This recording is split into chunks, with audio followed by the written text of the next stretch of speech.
원수에게 두루마기를 맡긴 평안 감사. 옛날 어느 시대에 서로 원수 사이인 두 집안이 있었습니다. 한 집안은 이씨이고 다른 집안은 김씨인데 당파 싸움의 소용돌이 속에서 서로 반대파가 되어 원수로 지내게 되었던 것이지요. 두 집안 가장은 어떻게든 더 높은 벼슬자리를 얻어 상대편을 제압하려고 노심초사 사력을 다하였어요. 두 집안 가운데 먼저 벼슬길에 나아간 것은 김씨 가문이었지요. 김씨네 가장은 과거에 당당히 급제해서 평안도 한 고을의 부사가 되어서는 힘을 기르며 이씨 집안을 혼내줄 날을 기다렸습니다.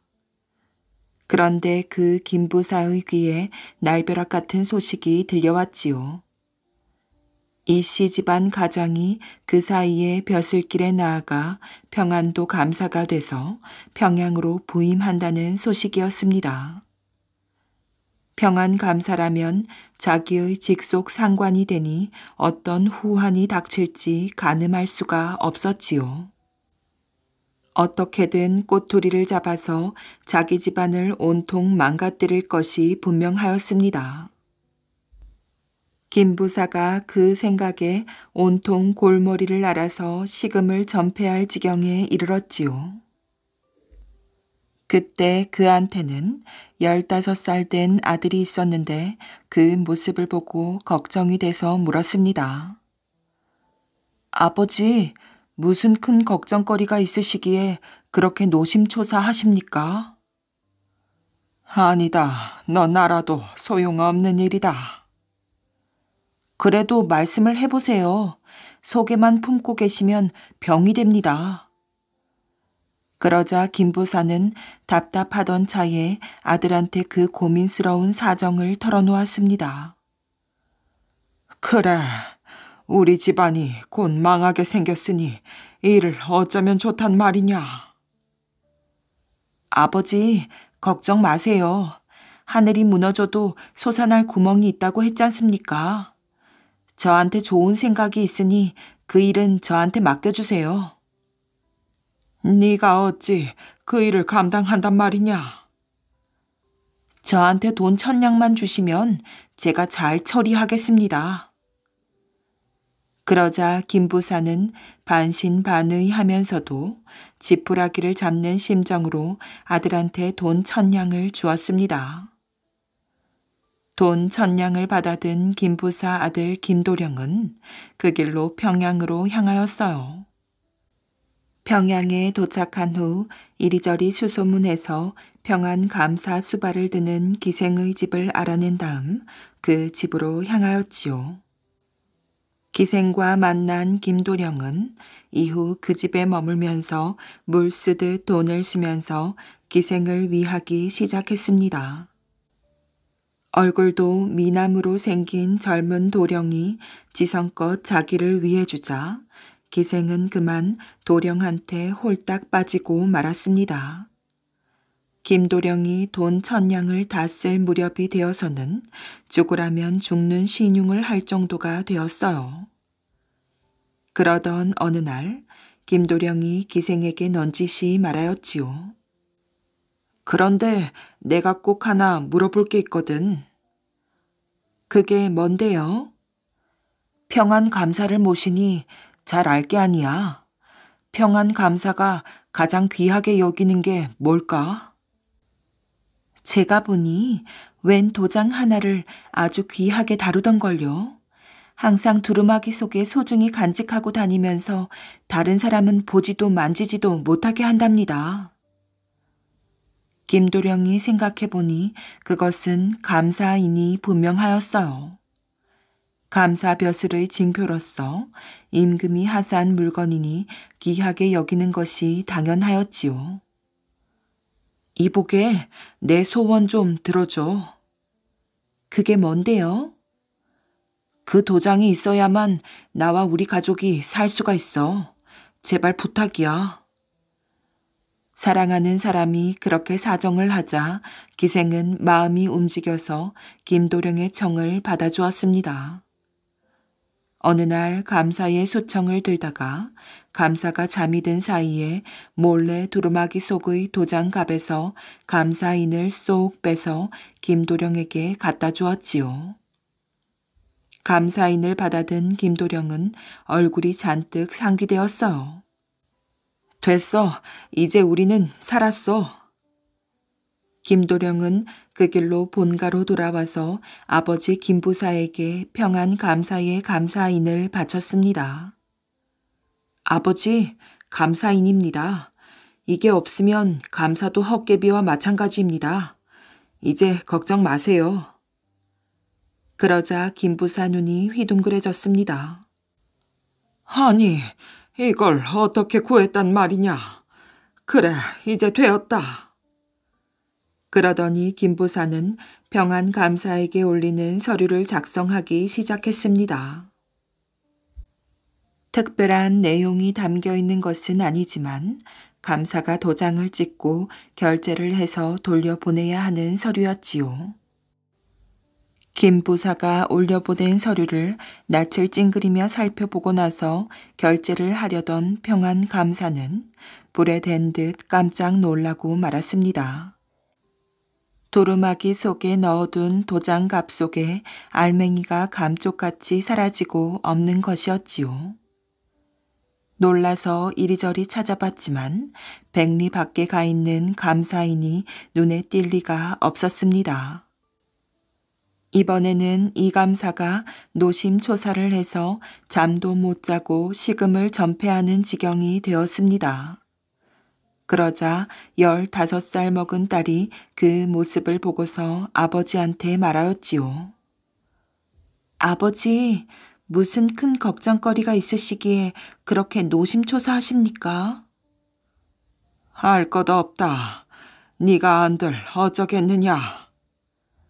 그래도 말씀을 해보세요. 속에만 품고 계시면 병이 됩니다. 그러자 이 감사는 답답하던 차에 딸한테 고민스러운 사정을 털어놓았습니다. 그 감사인은 내 목숨과 같은 것인데 그걸 잃어버렸으니 어쩌느냐. 이제 우리 집안은 망했어. 그러자 딸이 아버지의 말을 듣고 곰곰 생각하다가 입을 열었습니다. 아버지, 아무래도 감사인은 김부사한테 가 있는 것 같습니다. 그러자 이 감사가 놀라서 벌떡 일어났습니다. 뭐라고? 그렇다면 더 큰일이 아니냐. 그 집안하고 우리 집안은 원수지간이란 말이다. 이젠 죽었구나. 아버지, 하늘이 무너져도 솟아날 구멍이 있다고 했습니다. 저한테 생각이 있으니 걱정 마세요. 이 감사의 딸 이낭자는 아버지 귀에 대고 속닥속닥 계책을 말해주기 시작했습니다. 그러자 이 감사가 얼굴에 기쁜 빛을 띄었지요. 그래, 그러면 되겠구나. 과연 내 딸이야. 다음날 평안 감사는 평안도 안에 있는 고을 수령들에게 두루 편지를 보내서 평안 가명으로 모이게 하였습니다. 성대한 잔치를 베풀어서 각 고을 수령을 위로한다는 것이었지요. 김부사가 그 편지를 받고서 고개를 갸웃하였어요. 지금쯤 감사인을 잃고 안달이 났을 터인데 갑자기 웬 잔치일꼬? 그러자 김도령이 말했습니다. 뭔가 계책이 있는 게 분명합니다. 이 감사 딸이 영리하다고 소문이 자자하던데 무슨 꾀를 낸 것이 분명합니다. 제가 아버지와 함께 가겠습니다. 김도령은 품속에 감사인을 숨긴 채 아버지 김부사를 따라서 평양으로 갔습니다. 가보니 평안 가명에 그동안 한 번도 본 적이 없는 큰 잔치가 펼쳐져 있었지요. 술 냄새와 고기 굽는 냄새가 진동을 했습니다. 평안감사가 여러 수령들에게 잔을 권하며 한참 잔치판이 무르익고 있을 때였지요. 갑자기 한쪽에서 불이야! 불이 났다! 하는 소리가 들려왔어요. 그 소리와 함께 자리에 소란이 일었지요. 그때 평안감사가 자리에서 벌떡 일어나 두루마기를 벗어 젖히더니 그 두루마기를 김부사한테 덥석 맡기면서 내가 살펴보고 올 터이니 이걸 잠깐 가지고 있구려. 그러고는 불난 곳을 향해서 달려갔습니다. 김부사가 어리둥절해서 어쩔 줄 모르고 있는데 한 구석에 있던 김도령이 다가오더니 감사 두루마기 속에 들어있는 도장갑에 얼른 감사인을 집어넣었습니다. 불은 금방 꺼졌지요. 그리고 이 감사가 돌아와서 김부사한테 두루마기를 넘겨받았어요. 감사는 슬쩍 도장갑을 확인하고는 감사인이 들어있는 것을 보고는 아무 일 없었던 것처럼 다시 잔치판을 이어나갔습니다. 자, 놀랄 것 없습니다. 다들 한 잔씩 드십시다. 그렇게 잔치판이 끝나고 돌아 나오면서 김부사가 아들한테 물었어요. 아니, 그 감사인을 그렇게 돌려주면 어쩐단 말이냐? 모르시는 말씀입니다, 아버지. 그걸 돌려주지 않았으면 경을 쳤을 거예요. 그 사이에 감사인이 없어졌다면서 치도곤을 하면 어쩌실 뻔했습니까? 과연 그렇구나. 등골이다 오싹하구나. 그나저나 앞일이 걱정이야. 제가 있으니 아무 걱정 마세요. 급한 건 그쪽입니다. 이 감사 딸이 평생 아버지를 모시지는 못할 테니까요. 시집을 가고 나면 감사는 끈떨어진 구슬 신세가 될 것입니다. 한편 감사인을 찾은 이 감사는 딸을 불러다 놓고 껄껄 웃으면서 말했습니다. 과연 내 딸이야. 네 덕분에 이렇게 감사인을 되찾았구나. 이제 되었어. 곧 그놈을 잡아다가 물꼬를 내리라. 그러자 딸이 머리를 흔들면서 말했습니다. 아버지, 그런 말씀은 하지도 마세요.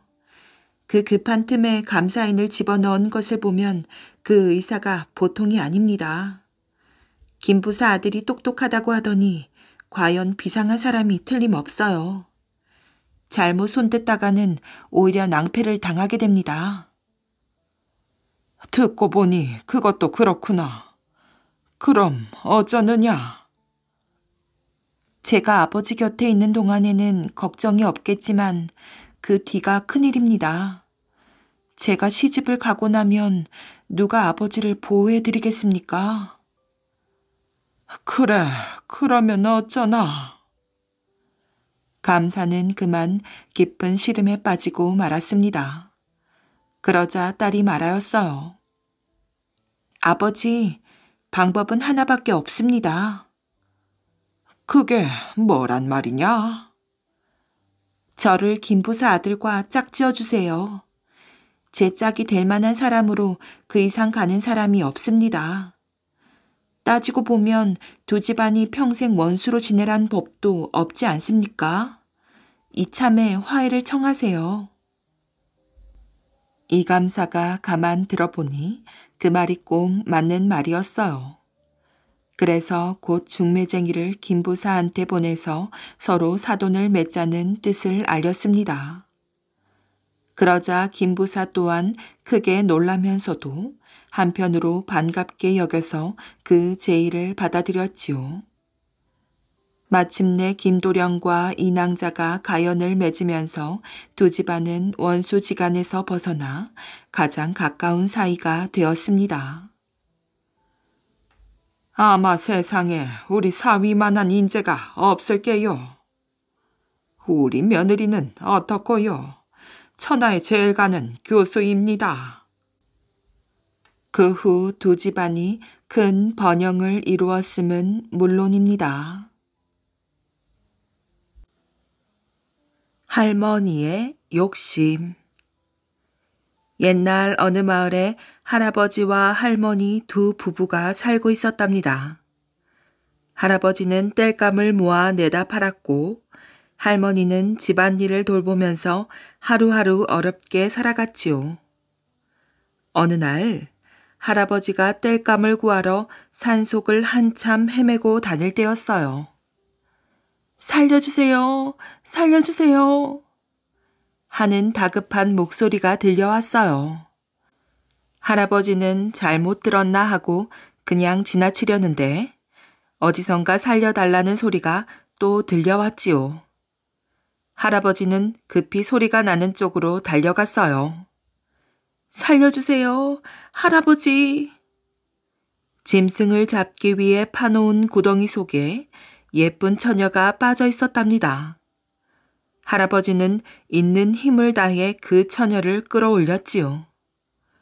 할아버지, 고맙습니다. 이 은혜 평생 잊지 않고 살겠습니다. 처녀는 고맙다는 인사를 몇 번이고 하였답니다. 아니, 그 머리 위에 달린 것은 뿔이 아니오? 예, 저는 하늘에서 내려온 선녀인데 죄를 지어 이렇게 머리에 뿔이 생기고 말았답니다. 허허, 이런. 이것 보시오. 이곳에 계속 있으면 위험하니 우리 집에라도 갑시다. 오래된 허술한 집이긴 하지만 여기보다는 안전할 것이오. 말씀은 고맙습니다만 저는 사람들과 같이 살면 안 되는 신세이옵니다. 하며 할아버지의 정을 정중히 거절하였어요. 할아버지는 하는 수 없이 집으로 혼자 돌아왔는데 이게 웬일이지요? 낡고 허름했던 할아버지의 집이 으리으리한 대궐 같은 집으로 바뀌어 있었답니다. 이게 어찌된 일이오? 할아버지는 할머니에게 물었지요. 내가 물어볼 말입니다. 이게 무슨 일입니까? 그제야 할아버지는 자기가 구해준 선녀가 한 일이라는 것을 깨달았어요. 그러고는 할머니에게 자세히 이야기를 해주었답니다. 잘 되었군요. 우린 이제 부자가 될 수 있어요. 하며 할머니는 수선을 떨었지요. 영감, 뭘 꾸물거려요.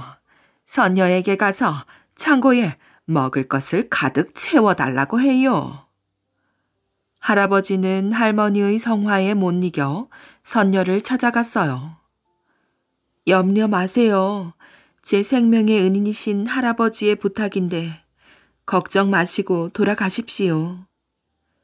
선녀는 할아버지의 말을 듣고 이렇게 대답하였어요. 할아버지가 집으로 돌아가자 창고엔 정말 먹을 것이 가득하였지요. 그러자 할머니는 더욱 욕심이 생겼어요.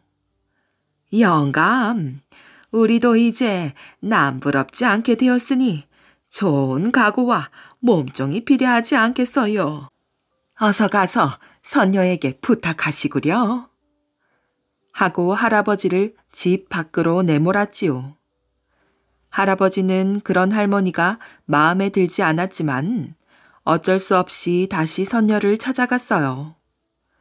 선녀를 만나 사정을 이야기하자 염려 마셔요. 어서 집으로 돌아가 보세요.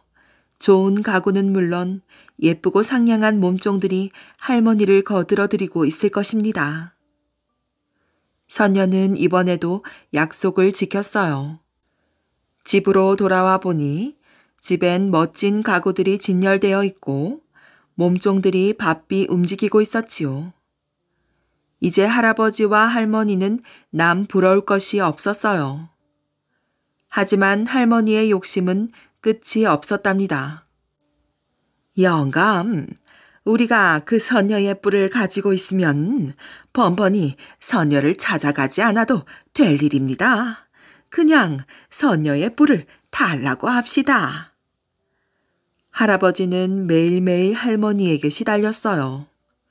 그래서 할아버지는 하는 수 없이 또 선녀를 찾아갈 수밖에 없었답니다. 선녀님, 글쎄 우리 집 할멈이. 할아버지, 망설이지 마시고 말씀하셔요. 제 생명의 은인인데 무엇이든 해드릴 수 있습니다.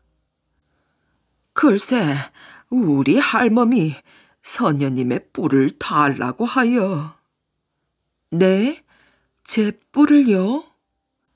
안 되는 줄은 알지만 하도 들들 볶아서.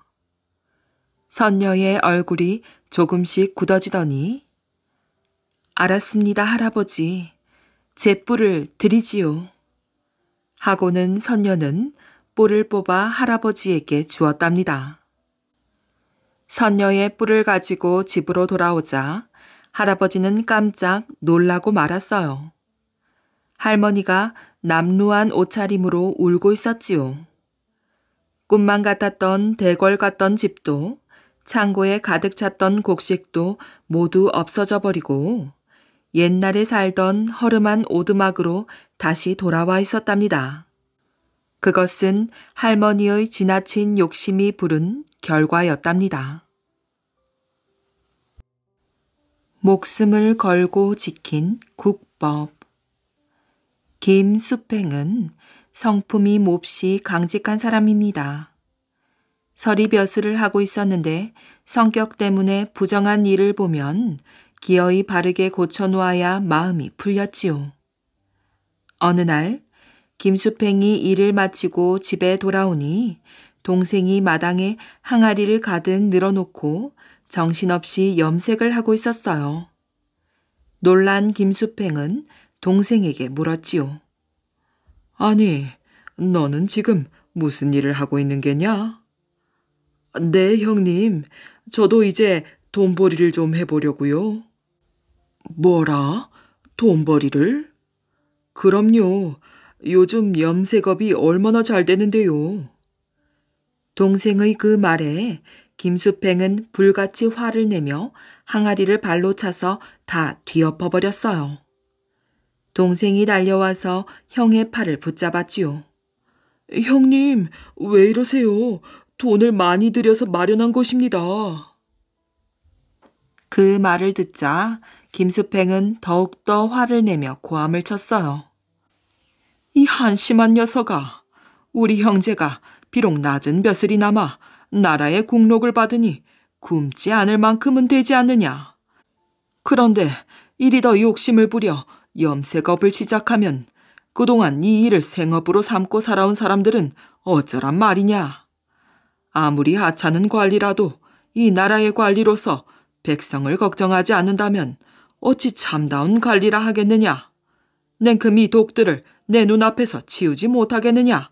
당장. 알겠습니다, 형님. 제 생각이 짧았습니다. 김수팽의 호통에 겁을 먹은 동생은 불이 나게 항아리들을 집 밖으로 내어갔지요. 그 후 어느 날 김수팽은 결제를 받을 일이 있어 한 재상의 집에 찾아가게 되었어요. 재상은 마침 손님과 바둑을 두고 있었지요. 빨리 좀 끝냈으면 좋겠는데 언제쯤 끝나려나? 김수팽이 마당에서 한참을 기다려도 재상은 바둑에 정신이 팔려 좀처럼 결제를 해주지 않았지요. 참으로 기다리기가 힘들구나. 할 일도 산더미 같은데. 한동안 더 기다리던 김수팽은 입을 꽉 다물더니 그대로 성큼성큼 마루 위로 걸어 올라가 재상의 앞에 놓인 바둑판을 확 뒤집어 엎어버렸어요. 이 무슨 무례한 행동인가? 재상이 크게 꾸짖자 김수팽은 표정 하나 변하지 않고 말하였지요. 죽을 죄를 지은 것은 압니다. 그러나 제가 여기에 온 것은 사서로운 일 때문이 아니라 나란 일 때문에 왔습니다. 여기 서류를 두고 가오니 다른 서리를 불러 결제하십시오.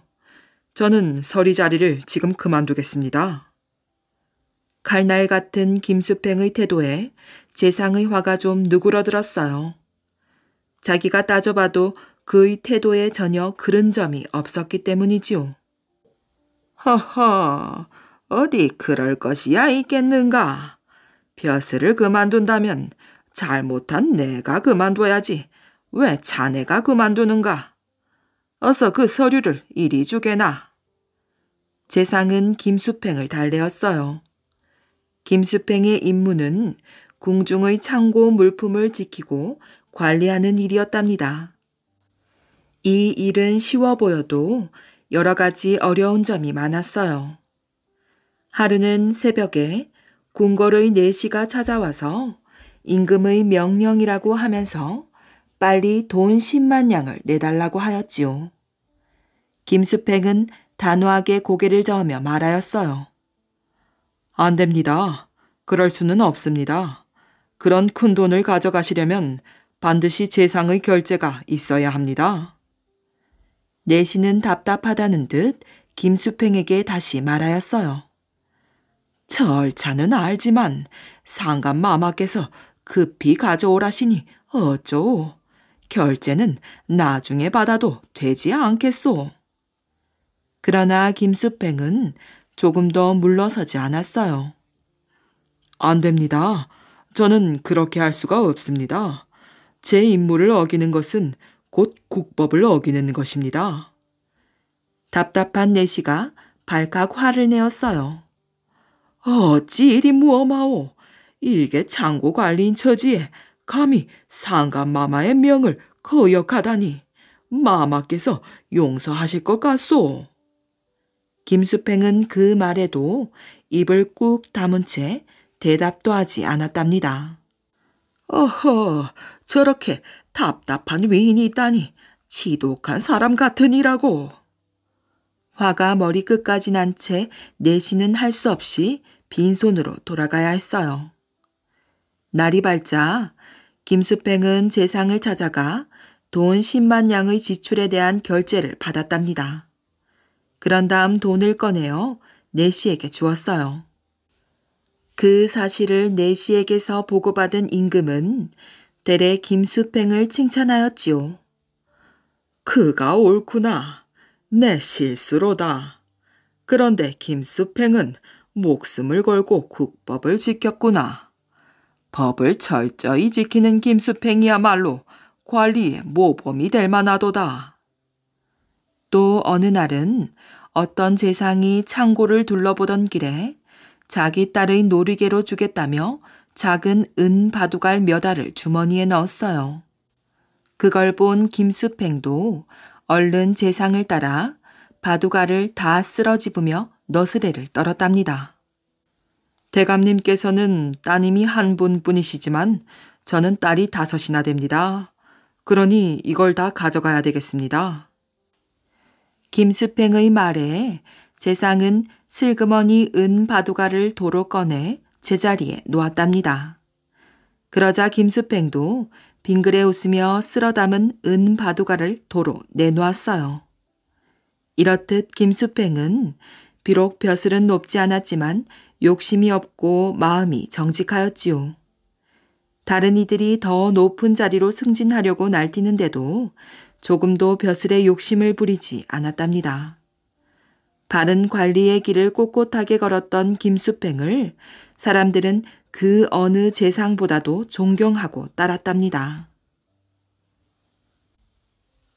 왕진애와 처녀를 구한 소년. 괭이로 땅을 파던 한라는 잠시 허리를 폈답니다. 아이고 힘들다. 떠오르는 해가 정말 아름답구나. 한라는 붉은 해가 동쪽 산 위에 걸리자 한참을 바라보았어요. 고개를 들어 땀을 닦던 한라는 지네가 산다는 집과 눈길이 마주쳤지요. 저놈의 집은 얼마나 많은 사람을 잡아먹은 게야? 한라는 눈살을 찌푸리며 침을 뱉었답니다. 돼, 얼른 하고 가야겠다. 한라는 괭이를 다시 휘두르며 밭을 일구었어요. 한란이 일구고 있던 밭은 처음엔 황무지였지요. 어느 해 봄, 한란이가 어머니를 모시고 찾아왔어요.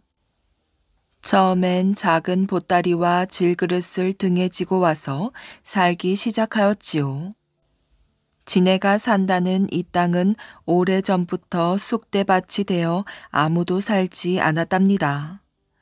더군다나 북쪽에 있는 집은 이끼와 풀이 무성한 곳이었어요. 사람들은 윤달이 있는 해마다 이 집 앞에 모여 왕지네를 위해 제사를 지내었어요. 이 집에는 길이가 10리, 몸집은 황소보다 큰 지네가 살고 있다고 했답니다. 사람들은 마을에 끼칠 해를 예방하기 위해 윤달이 있는 해마다 처녀 한 명씩을 제물로 바쳐왔지요. 그러다 보니 사람들은 이곳에 와서 농사를 짓는 일도 없었답니다. 이런 못된 놈. 한란은 일을 하면서도 지네의 집만 생각하면 소름이 끼쳤어요. 여보게, 어찌 이런 곳에서 밭을 일구는가? 자네는 무섭지도 않은가? 가끔 지나가는 사람들이 한란을 보며 하는 말이었답니다. 마을에서도 무시무시한 이곳에 살고 있는 한란의 얘기가 끊이지 않았답니다. 저 집에 가면 화를 입는다는 게 거짓말이 아닐까? 그러게 말이야. 한란이가 움막을 짓고 땅을 일구며 사는 걸 보면 그런 것 같단 말이지. 마을 사람들은 생각하면 할수록 한란을 이해할 수가 없었답니다. 한란이 지네가 사는 집에 나무도 심는다던데. 그야 이번 윤달이 지나면 알 수 있겠지. 사람들은 윤달이 오는 것을 걱정하면서도 한란에 대한 호기심으로 은근히 기다리는 눈치였어요. 한란의 고향은 조그마한 동네였지요. 가난하게 살던 한란은 어느 해 봄 장에 나무를 팔러 갔답니다. 나무를 팔고 오다가 물고기 장사의 항아리에서 팔뚝만한 잉어를 보았어요. 한란은 잉어가 불쌍하여 은을 몽땅 주고 사서 강물 속에 놓아주었지요. 한란의 행동을 지나가다 본 장사꾼들이 한마디씩 하였답니다. 정말 기특한 아이로구나. 그러게, 생명이 귀한 걸 아는 소년이야. 잉어를 놓아준 한란은 집으로 돌아오던 길에 지네에 대한 얘기를 들었답니다. 고개 넘어 동쪽으로 100리쯤 가면 지네가 살고 있는 땅이 있는데 사람들은 왕지네가 무서워 그 넓은 땅을 묵히고 있다는 이야기였어요. 왕지네에게 화를 입을까봐 말이지요. 듣기만 해도 등골이 오싹한 왕지네 얘기였답니다. 정말 아까운 곳이네. 그 넓은 땅에 마음껏 씨앗을 뿌려보면 얼마나 좋을까. 한란은 곰곰이 생각하던 끝에 어머니를 모시고 이 땅으로 오게 된 것이지요. 밤낮으로 땀을 흘리며 일한 탓에 황무지였던 땅은 기름기가 돌기 시작하였어요. 윤달이 있던 봄이었답니다. 조용하던 이곳에 마을 사람들이 나타났어요. 왕지네에게 바칠 처녀를 데리고 제사를 지내기 위해서였지요. 저런, 죄 없는 처녀가 또 죽게 되었구나. 한란은 그 모습을 지켜보면서 안타까워 하였답니다.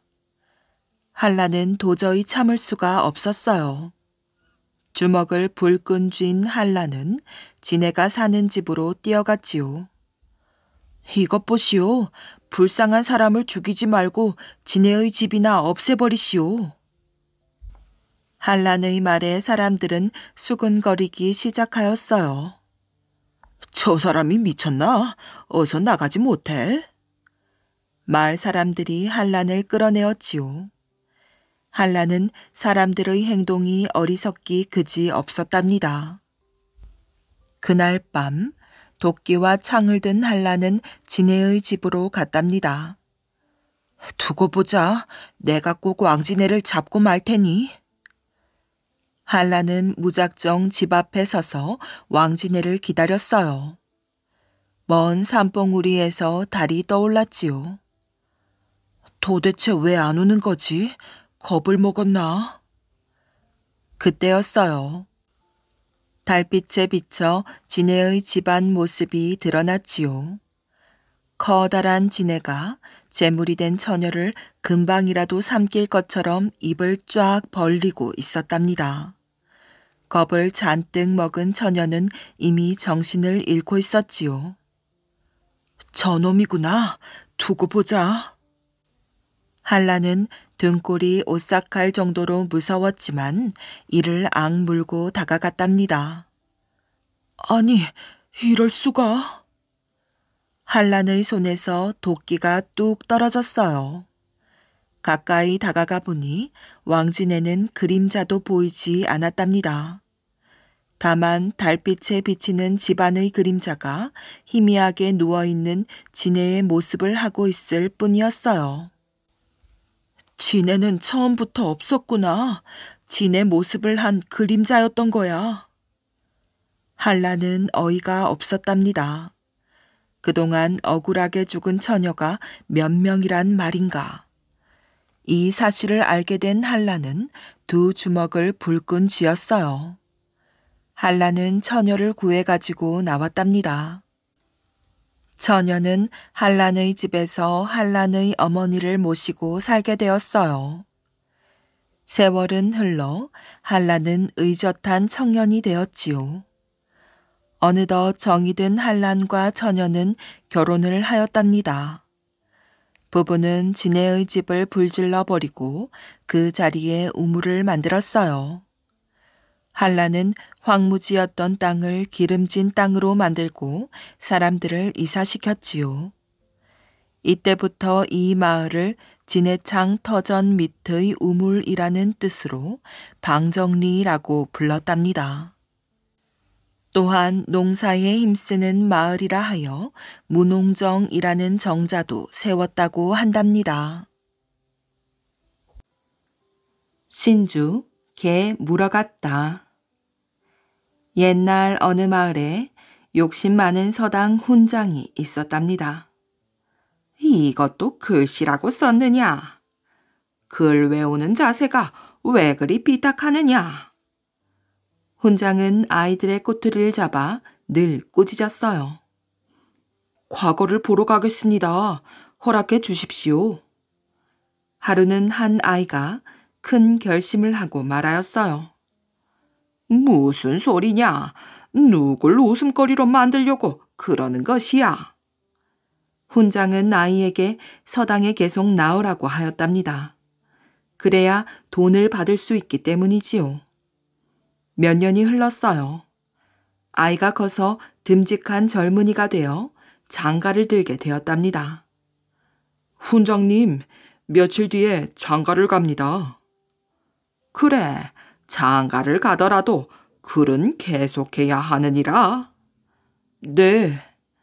그리고 장가를 갈 때 콩을 5대만 볶아 먹고 가거라. 무엇 때문에 콩을 볶아 먹고 가라 하십니까? 콩을 먹고 가야 각시가 좋아하느니라. 될 수 있다면 더 많이 먹어가도 좋으니라. 그래서 젊은이는 콩을 잔뜩 볶아 먹고 혼례를 치렀답니다. 뿌지직 뿌직. 아니, 무슨 소리입니까? 첫날 밤에 새색시가 깜짝 놀라 소리쳤어요. 불을 켜고 보니 신랑이 똥을 싼 게 아니겠어요? 이게 어찌된 일입니까? 서당 훈장님이 콩을 많이 볶아 먹고 가야 새색시가 좋아한다고 하길래. 젊은이가 얼굴을 붉히며 말꼬리를 흐렸답니다. 그래요? 못된 훈장 같으니라고. 새색시는 훈장이 너무 괘씸해서 어떻게 골탕 먹일까 하고 곰곰이 생각하였지요. 그때 아주 좋은 꾀가 떠올랐어요. 훈장님께 선물을 해야겠어요. 그거 참 좋은 생각이요, 부인. 젊은이는 맞장구를 치며 좋아했지요. 새색 씨는 볏짚을 가져와 똥을 싼 뒤 보자기에 잘 싸서 서당 훈장에게 보내었답니다. 훈장은 새색 씨의 선물을 받고 무척 흐뭇해했어요. 참으로 훌륭한 제자야. 훈장은 서당에서 글을 배우는 아이들을 모아놓고 선물을 풀도록 하였답니다.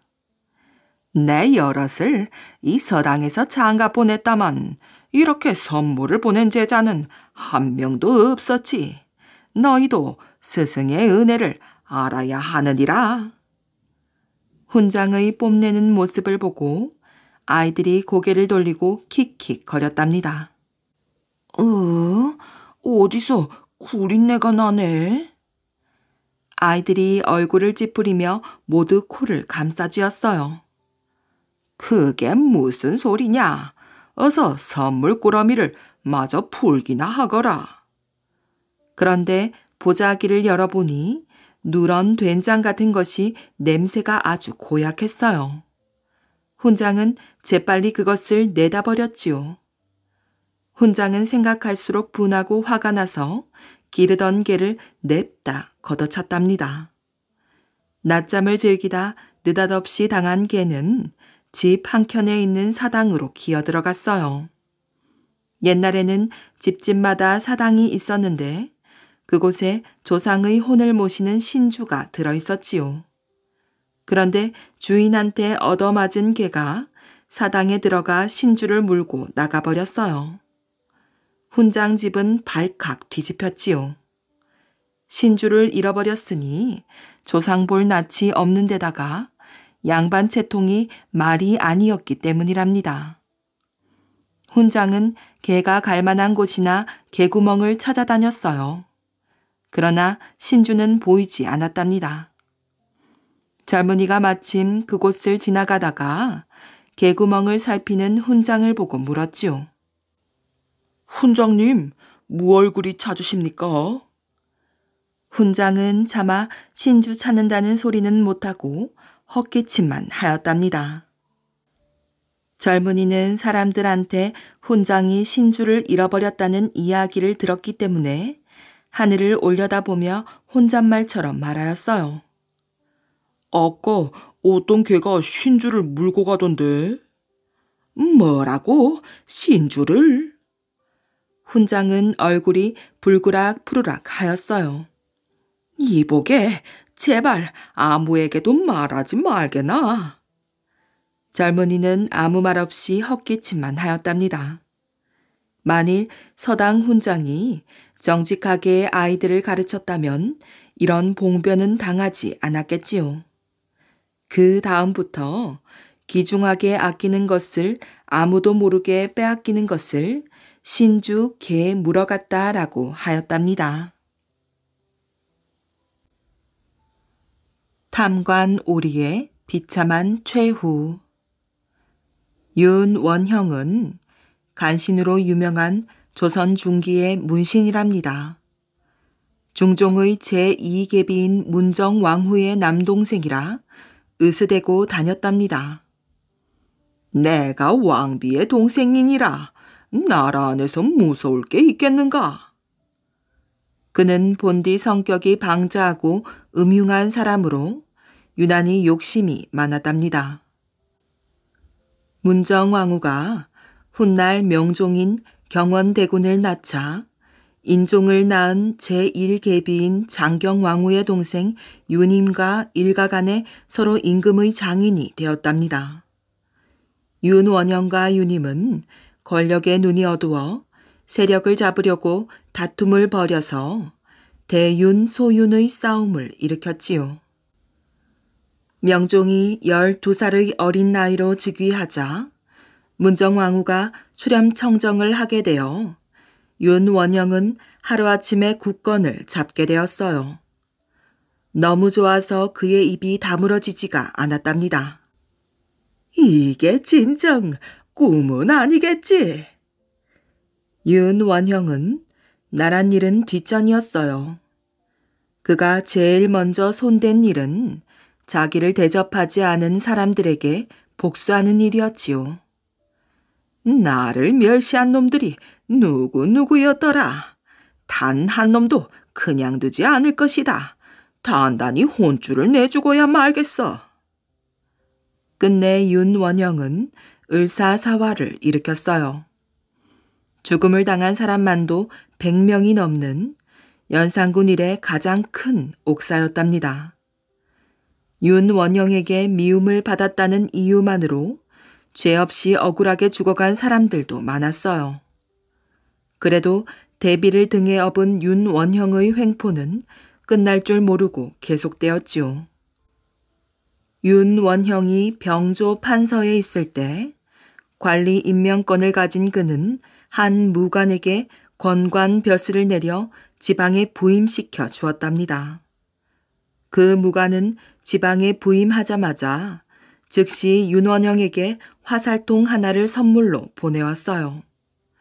벼슬자리를 내려준 데 대한 감사의 표시였지요. 값비싼 선물을 기대했던 윤원형은 화살통을 보자마자 와락 화가 치밀어 올랐어요. 별 미친놈을 다 보겠네. 내가 사람을 헛짚어도 한참 헛짚었구나. 활도 쏠 줄 모르는 나한테 이깟 화살통을 보내다니. 생각 없는 작자 같으니라고.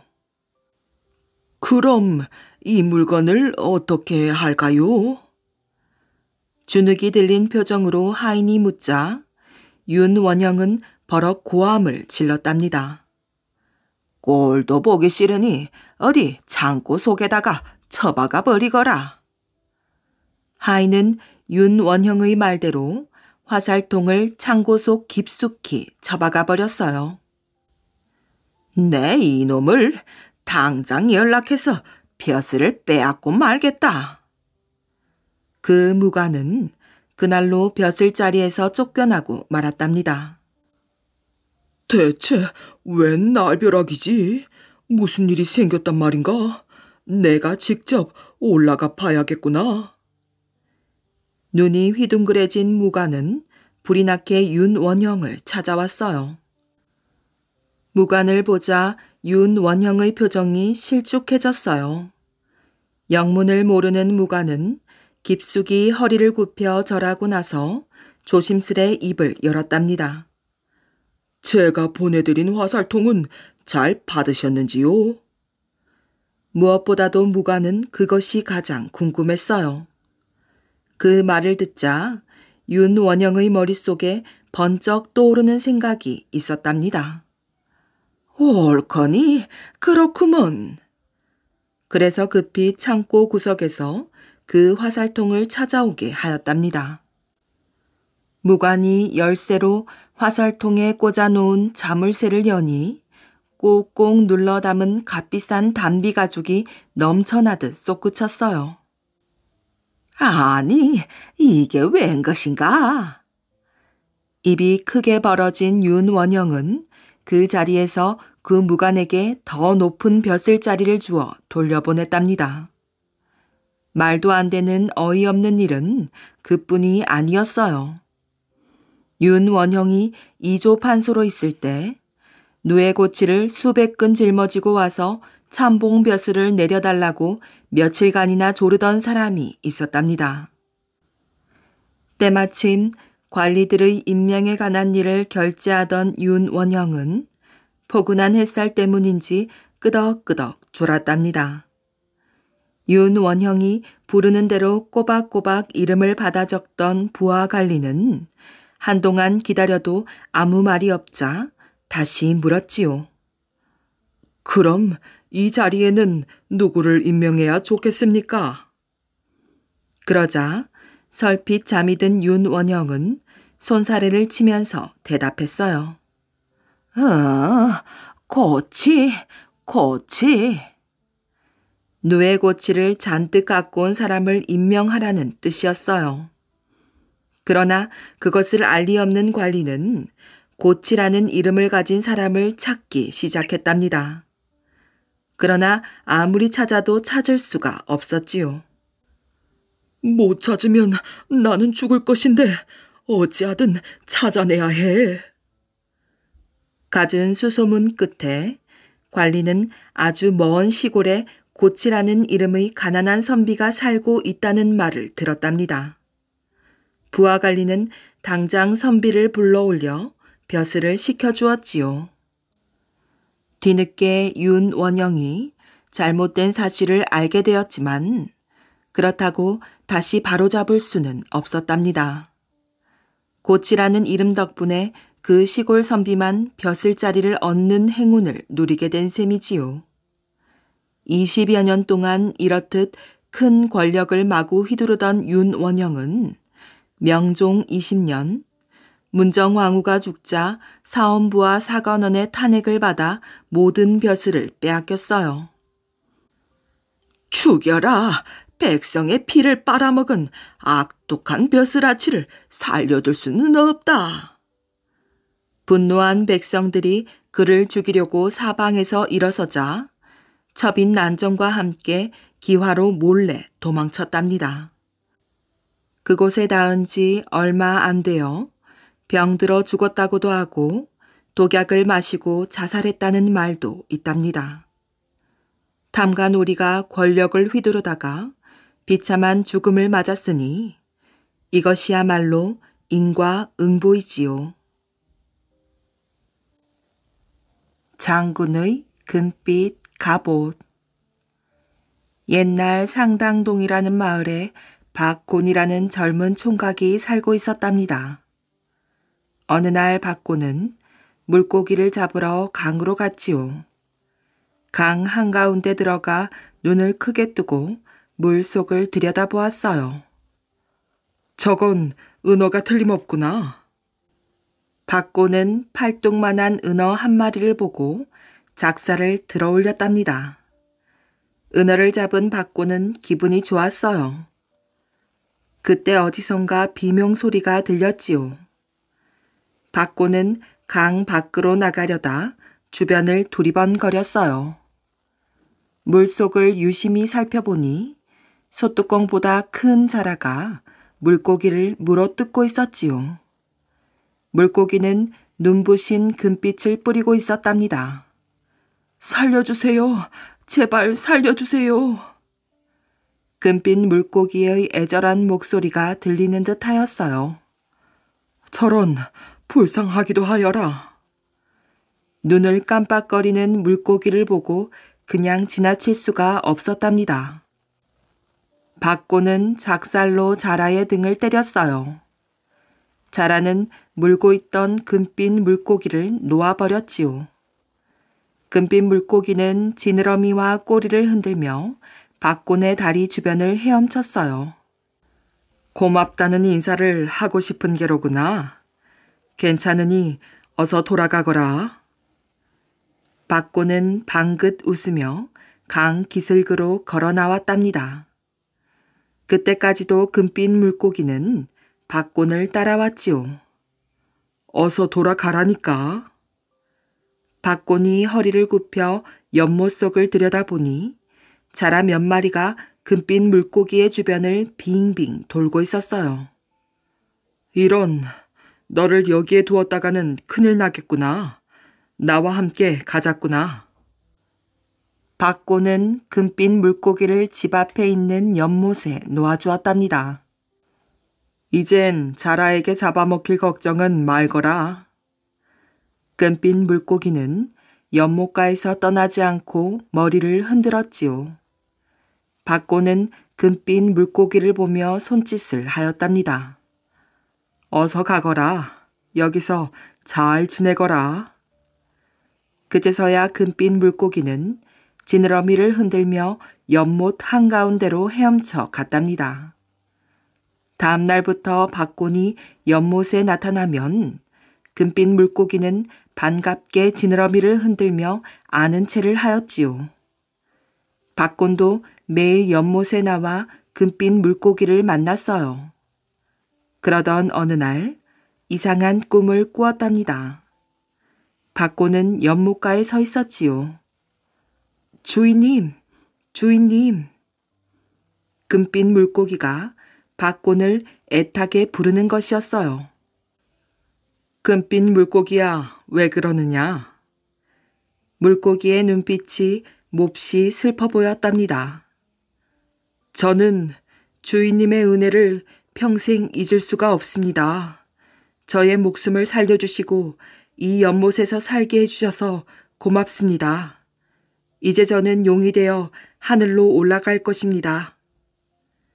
물고기의 커다란 눈에 이슬이 맺혔어요. 금빛 물고기야.